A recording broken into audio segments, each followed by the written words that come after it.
መሸሻ የለኝም እኔ ከኢየሱስ ውጪ። የፈለገ ብደክ ምንም ብሆን ሮጬ የምደበቅበት ቦታ የለኝም።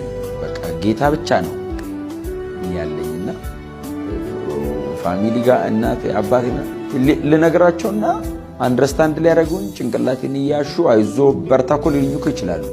አያጽናናኝም። እኔ ጌታ ብቻ ነው የሚያጽናናኝ። በጣም ስትደክም መቶ ብድግ ያደርጋል። እኔ አንድ በጣም መጽሐፍ ቅዱስ ላይ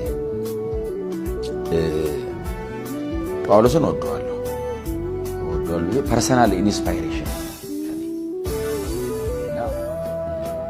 ሁለተኛ ጢሞቴዎስ ላይ ሲጽፍ ምን አለ?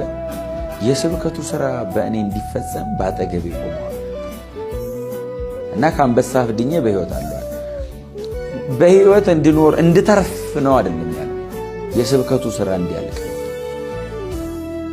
ሥራ አለው እሱ በእኔ ሕይወትና አልጨረስክም ብሎ ነው ያተረፈኝ።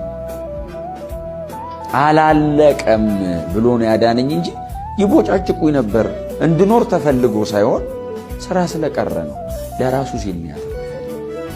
የኔ አይደለሁም ማለት ለኔ የሚባል ስፔስ የለኝም።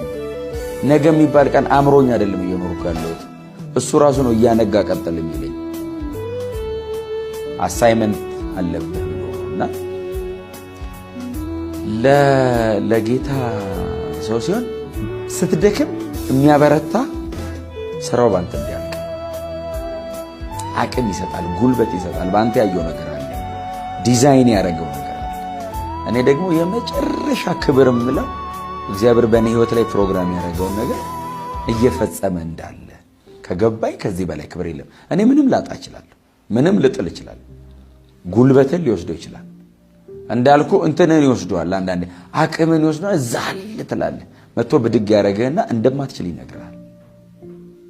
እሱ እያተረፈ ነው በእኔ መድከም ያዋጣኛል ብሎ ያደክመኛል። ከዛ ጸጋውን ይሰጠኝና አንተ ስለማትችል ነው ይለኛል። አዎ ልክ ነው ብዬ ስኖር ተደስቼ እኖራለሁ፣ በጸጋው ተደግፌ ማለት ነው። እና የሚጻፍልን 3 ዓመት ተኩል ነው ተገልጦ ያገለገለበት ነው። 30 ዓመቱ ተወለደ። የ8 ቀን ሕፃን ነበር። የ12 ዓመት ልጅ ነበር። አባቱን ያግዝ እናቱን አባቱን ያግዝ ነበር። ከዚህ ውጭ የለም። ለ3 ዓመት ተኩሏ በጣም ጥቅጥቅ ያለች የፍጥረትን ዘላለም ለቀየረችው ተገልጦ ላገለገለበት አገልግሎት የ30 ዓመቱ መቀመጥ የ30 ዓመቱ በዚያ ተደብቆ ማንም ኖቲስ ሳያደርገው በየምኩራባቸው እየገባ ይወጣል።